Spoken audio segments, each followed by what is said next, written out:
Thank you all for coming and us through all of these. And this is submission number 14. I wrote this past year. I'm an alumnus of Gordon to this year's prompt. Entitled An Irreverent Faith. Beginning with a quote from E.L. Doctorow's City of God.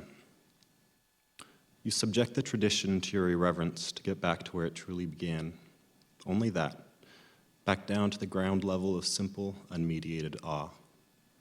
It is there, which is necessarily the state of reverence, the sharp perception of God's presence in the fact of our consciousness, and therefore everywhere and in everyone and everything.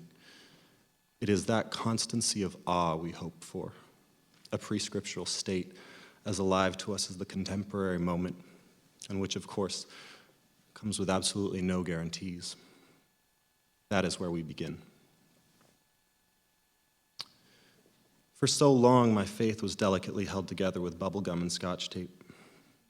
However, the cognitive dissonance soon became too much to overlook till I finally let go and let the pieces fall where they may. I finally allowed myself to subject this faith I had been given to my irreverence. If I truly hoped to encounter the divine, to find some sort of truth, could I have sacrificed anything less? This honest irreverence has led me to certain conclusions about myself, that I cannot and will not ever be able to accept infinite punishment for finite sin as justice. Nor can I accept that only those who have made some sort of cognitive assent to a particular narrative as the exclusive recipients of redemption and restoration. It seems to me there is an underlying theme to religion that life is just a game of Russian roulette, hoping to beat the odds, hoping you're born into the right religion or right culture, hoping you hold the right theology. This whole notion has become so absurd to me that I don't even find it to be an interesting question anymore. I have done away with dogma, and in doing so I found I no longer could call myself a Christian. I would like to say that my doubt was solely rooted in logical inconsistencies and unsound reason. However, long are the days since anyone's beliefs have been swayed by apologetics alone. At base, all our beliefs are determined and reinforced through our lived experiences. As a man who is also attracted to men, I have for years tried to find my place in the church.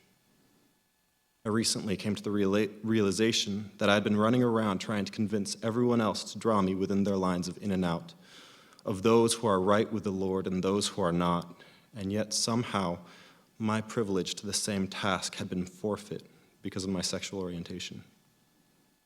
I no longer had access to whether or not I could define myself a part of that community. That seemed to be the right of those around me. This realization, that no matter how much I fight, there will always exist this disparity, was perhaps the straw that broke the camel's back. I never walked away from faith. I just realized that the lines had been drawn with me outside of them.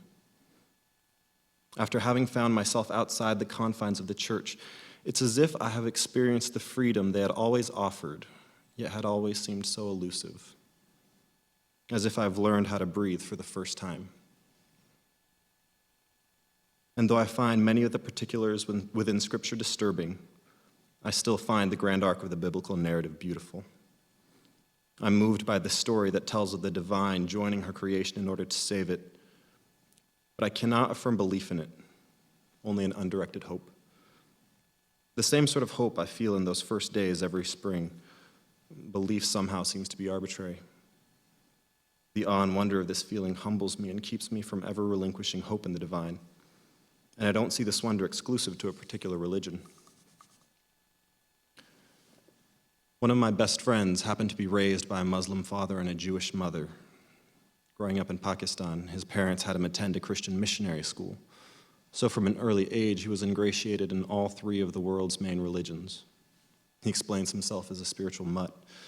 And in our discussions of faith and spirituality, he doesn't claim any particular religion, but simply defines himself as ecumenically spiritual. He tells of a story when his father took him on a Hajj to Mecca. He fell asleep on a terrace while his father stayed up through the night praying next to him and his brother, surrounded by millions of other worshipers as far as the eye could see.